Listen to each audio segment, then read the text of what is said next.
That's the great thing about stamps.com. They grow with you. As much fun as I had, I couldn't wait to get back to my Sleep Number bed. Yep. I love my Third Love bras. They're hands down the most comfortable bras I've ever owned. I love making Blue Apron. I love it. It's my me time.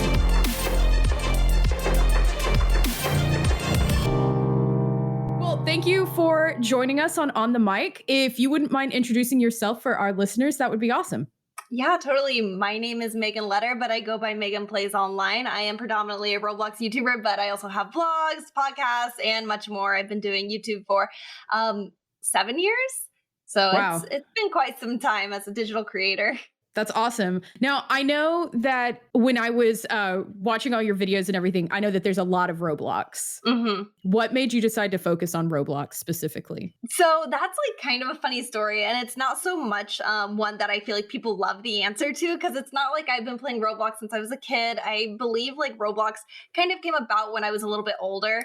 And I know that they have a predominantly younger audience. So I decided to switch to Roblox after I was posting The Sims, which I love The Sims, but I wasn't really having any success. I wasn't really finding my niche there. I was kind of just rolling with the punches with a game I really enjoyed. And I had a friend in the space. His name is George. And he told me like, everyone's playing Roblox now. Like, check this out. Like, you should really look into this. So eventually things stopped working out with The Sims. I was about to have to go get a real job.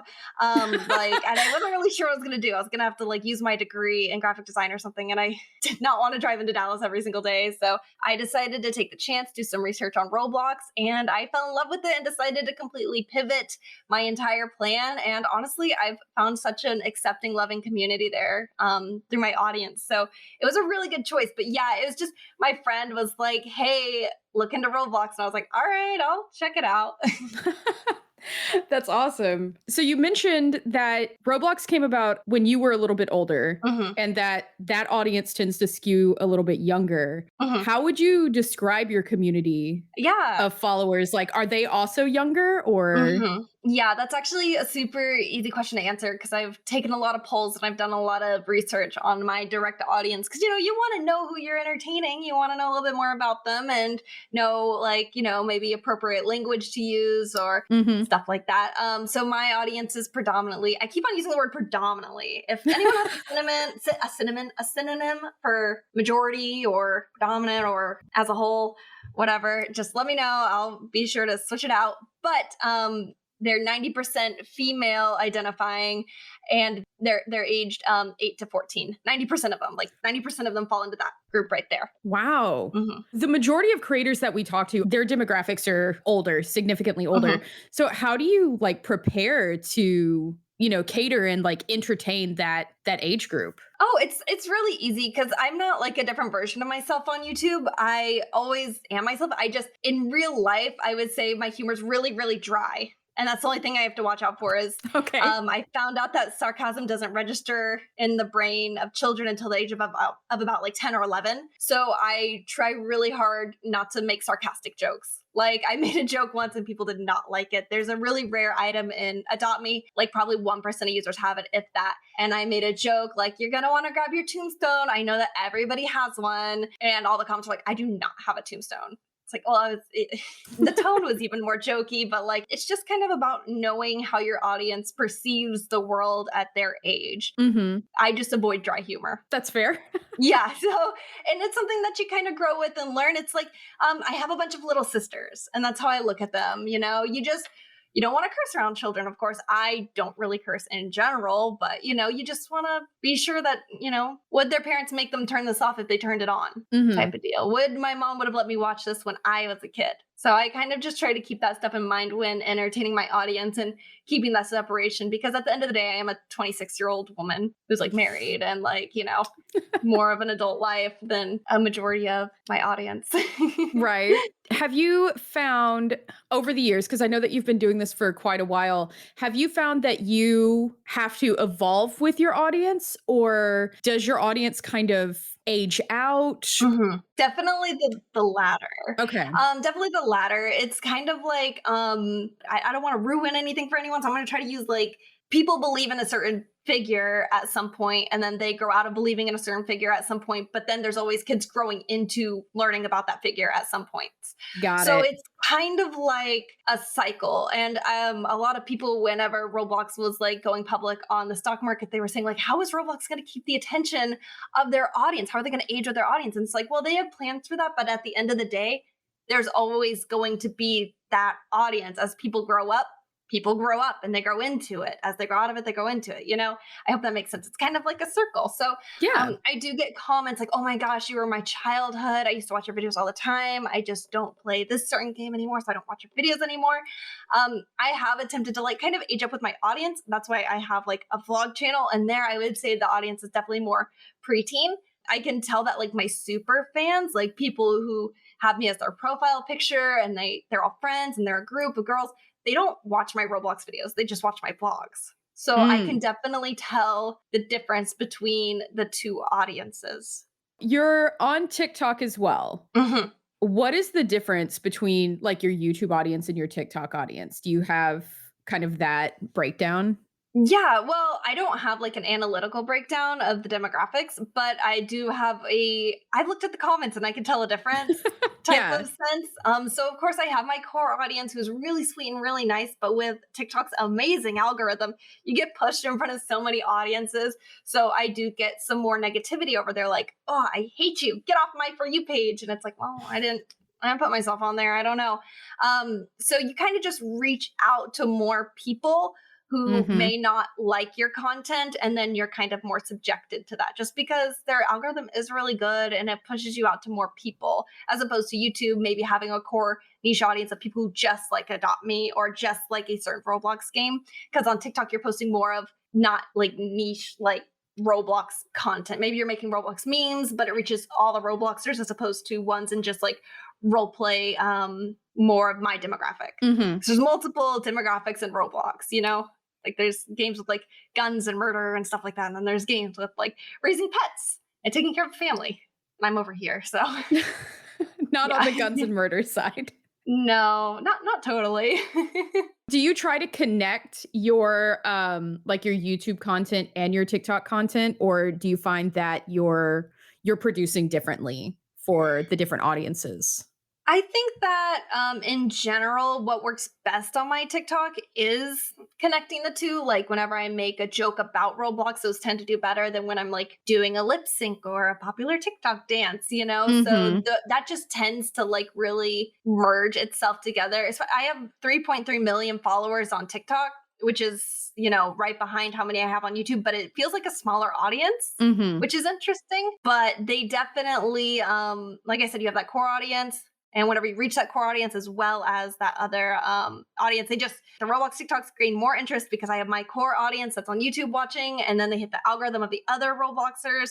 So they just tend to do better as opposed to people who are interested in my lip syncs because they like me. Right. So they're the same but different. No, I get that. We've talked to some other TikTok creators and we've gotten on the subject of how interesting TikTok is compared to other platforms, just because you do get pushed out to so many different people. And like, I just think it's really interesting that you can find any niche that you want on TikTok. Like the pug with the no bones right now is like, I don't know if you've seen him. He's got bones, but see, and I haven't. So we're on different TikToks. Yeah, it's all over my For You page, as well as like I then see it on like Instagram, people reposting. I don't know. Oh, it's really interesting. Yeah, it's like there's so many facets of TikTok. I'm on like more alternative meme TikTok. Okay. More like stuff like that. Like for some reason I don't make my way over to animal TikTok that much. As much as I would love animal TikTok. Like I love dogs and cats and animals. So I'd like to see more of those. But yeah, like me and my husband, we have completely different For You pages. They overlap just a little bit, but I'll be like, have you seen this meme? And he's like, no, I've never even heard that audio.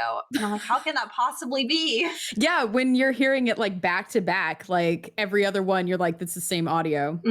Yeah, I'm on animal TikTok, and recently it was Squid Game TikTok because that's what I was watching on Netflix. I think we're all on Squid Game TikTok. Yes, everybody is right now.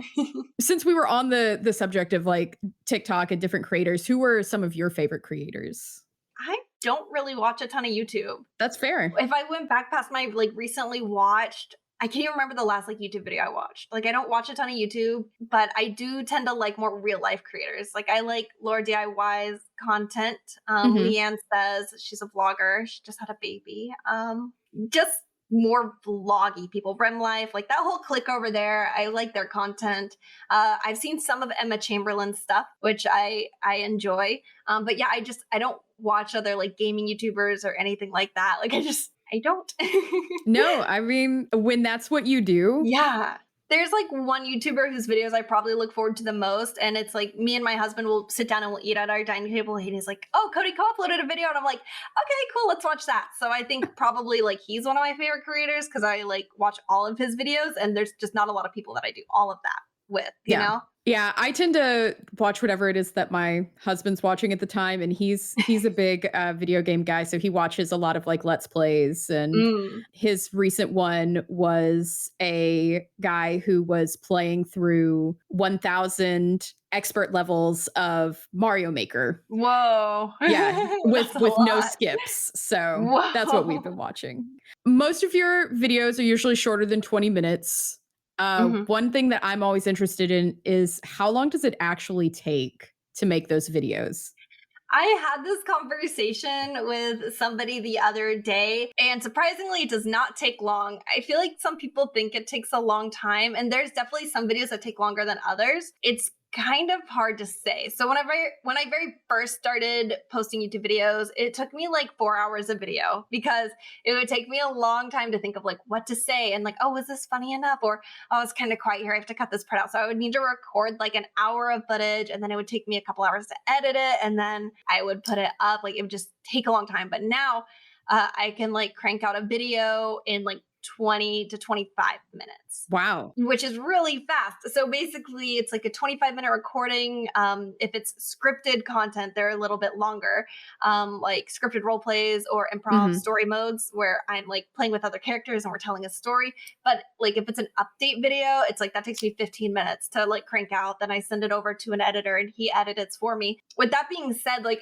it's like, I don't want people to think like, oh, it only takes her 25 minutes a day. Why doesn't she get more up? Because at this point, it just becomes very mentally draining. Yeah. Like I've been doing this for so long that it just takes a lot of more mental power to be like, okay, now put your makeup on again today. Now turn the camera on again today. Like it just, at some point you get so fast at making the content, but it becomes really hard like to press that record button because you're just like, oh, I hope this idea is good. I feel like I've done this idea 500 times. I'm not really looking forward to doing this idea because I don't even know if my audience is looking forward to it, but there's now an expectation where I have to post daily, which is why I haven't been really posting daily because I just haven't had a lot of ideas and I've been like focusing more on like my mental health. So I just don't want anyone to think like it only takes her 25 minutes. I could be a YouTuber. That sounds so easy because it comes with a lot of mental burden. I'm really excited to see the psychological studies of like influencers and YouTubers after their time in the sun. Yes. Like I'm interested to see how that like trickles out. That would be really interesting. Yeah, I don't think that a lot of people understand the lead up to it. It's not just about like being on camera. Like there's a lot that goes on behind the scenes as well. Yeah. Even just so much as like putting on your makeup and making sure that you're, you happy. are like camera ready and yeah. Yeah, like I spend a lot of my time like not recording, but I actually spend a lot of my time organizing and emailing and plotting out my days. And also being a 26-year-old woman, I have responsibilities. I have like 4 animals and they're always all sick. So I always have to take them all to the vets. You got to do your runs to FedEx. You got to do you got to pay your taxes. You just got to do adult things. Yes. So it's like really hard to make time for it all. I do not know how parents are parents. Like that is, oh my goodness. I could not imagine. I told my hairstylist, I was like, I don't know how you do it. I don't know how you raise a son. She's a single mom. I don't know how you raise a son and then come do hair. Like I would just be so tired. Oh yeah. Yeah. Like just exhausted. I don't know. I'm right there with you. Kind of to piggyback off of the YouTube question, how long does it take to create TikTok videos? That one, it doesn't take long at all for me because I only create TikToks when I have an idea. Like if I'm watching a trend and it's like, oh, I could adapt this to Roblox, or oh, I wanna do this transition. It like just takes like not any time at all, but I am like picky about it a little bit. Like sometimes I throw up anything. Like my last TikTok is me being like, hey guys, I have a live stream archive channel. You can go to that TikTok and see live stream highlights. But then I'm self-conscious like anyone else is. So TikTok can be like just such a harsh audience. Yeah. It's like, do I want to upload this? Maybe not. So those take very little time. But I do know, like I watched a podcast with like Bella Porch.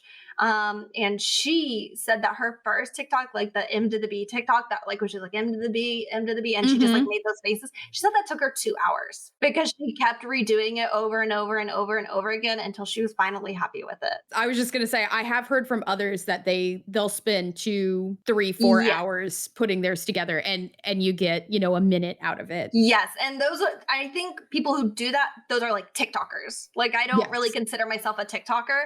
I consider myself a YouTuber. And then like sometimes I post on TikTok for fun when I feel like it. So, and it's probably the same for TikTokers and YouTubers. Like, it's like they can't imagine spending time on a YouTube video because their main focus is TikToks. Whereas, it's a little bit the opposite for me. So I definitely don't mean to degrade anybody's like career when being like, it takes me like a couple seconds. I'm just not a TikToker. Like I just kind of throw things up and I get so jealous. Like I really like Abby Roberts' TikToks. She's the girl with the makeup. So anyway, I love her TikToks. I love her transitions. And I'm like, dang, this probably took her forever. Like, I don't know how she got it so perfect. And then I just remind myself, like, this is her job. She probably spent a long time on this. I need to not be so hard on myself about my transitions not looking like this because she probably just spends so much time on it. It's her job. So yeah, that's what she does. Yeah. Have you worked with any advertisers? Yes. Yeah. I've worked with a ton of advertisers. The one that I've worked with the most recently that I really liked was LL Surprise. Oh, yes. Okay. Yeah. I'm familiar with that. Yeah. And is that on your YouTube? Yeah. I've worked with LL Surprise pretty closely. We did 3 live streams, which cultivated 3 videos. And they were really great to work with. I worked with another brand called Super Awesome, and they facilitated that deal for me. And they're really lovely people. And we're working with them on some Wonderworks Studio stuff, my gaming development company, me and my husband's gaming development company. It's funny because right before this, I was organizing all of my brand sheets and stuff like that, like making sure I was hitting deadlines right and making sure I knew when things were supposed to go up. I've done stuff with Disney, Discord, Tampax. That one was one of my favorites. And then I've also worked with like celebrity integrations. Like I've worked with Paris Hilton, Lil Nas X, this band called Why Don't We? And that was all Roblox related. They helped set that up. So that's so cool. There's a few out there. Yeah, I was going to ask if you had any dream brands that you want to work with, but you start throwing out Disney and Discord. And I'm like, well. I'd really like to work with Mattel and Barbie. I was at VidCon in 2019 and they said that I looked like Daisy because they have a Barbie named Daisy and she has pink hair. And I was like, oh, I would love to be a Barbie. So, more brands like that, more brands that really just make sense. I'm working with Pop Jam right now, which is a exclusive social media site for kids under 13. So it's very safe for children. And I really like working with them too. And that's also facilitated by Super Awesome. That's really cool. I love that. A lot of the other folks that we have spoken with, just because their audiences are older, a lot of their brand deals are older. So I love that you're really working with these great brands who are, geared more towards the younger audiences. And if they aren't, I don't accept the deal. Like I've had like some adult companies hit me out, be like, do you want to promote this? And I'm like, no, I have 11-year-olds I'm looking after. I'm not going to promote your product. Like I had a smoking company hit me up, said no to that, of course. I had some that are just more like they're tame, but they're not my demographic, like teeth whitening. Why would I push teeth whitening to children? That seems obscene and rude and like, you know what I mean? Like it's not a fit. So that's another thing about knowing your demographic and what's important and what's going to work for them or what's going to make sense. Exactly. I personally haven't played Roblox. I've watched some of your videos though. Can you kind of break down just for our listeners how Roblox works?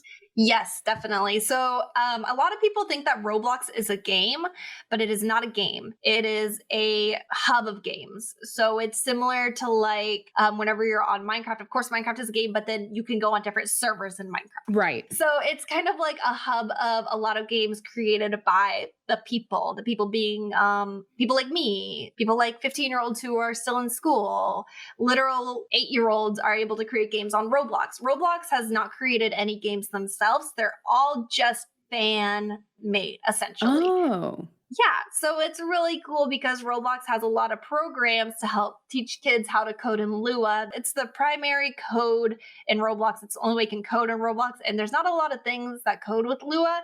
I think like the Kohl's registers are coded in Lua, like the shopping store. And that's about it. But It's very specific. it's a very specific language, but they do offer free programs and educational tools to help you learn how to make those games. And then when people put their games up, they are put in front of massive, massive audiences that they would have not ever had before. That's so cool. It sounds to me, just kind of like the coding aspect, that it kind of opens a door to younger girls who maybe don't have, that available to them. Like, that's awesome. Like, that's a really cool avenue. Yeah, it's like a lot more than that. Like I just touched on the coding, but like Roblox has so many facets that get young kids really involved in game making. Like you can learn how to model with Roblox Studio. You can learn to code and then make your own game. You can become an artist and create clothing designs, like they're 2D. So clothing designs for Roblox avatars. I think it opens up a lot of skill sets for a lot of people in a creative way that they may not have explored before. And it just, everybody can do it. Like anyone can upload clothing to the Roblox catalog. Anybody can pick up models or upload a game to the Roblox game catalog. Wow. No, Yeah. I didn't realize that there were so many like opportunities for creation there. Oh yeah, it's a very tight-knit, community-driven sort of platform, which I really like. That's awesome. I love that. Yeah. Well, thank you for joining. This has been really great. I've been really excited to talk to you, and I'm glad that we finally made it happen. Yes, it's been so fun. I love conversations like this because I'm really passionate about it. So it's really fun to talk about for me. This is the best part of my day today. Like, and this has been so great. Thank you. Oh, it's been the best part of my day. I'm not going to lie. If you enjoyed this episode, be sure to subscribe for updates on future episodes and leave us a comment with your feedback, questions, or ideas for future segments. If you would like more info on Ad Results Media and what we do, please visit us online at adresultsmedia.com. This podcast is an Ad Results Media production.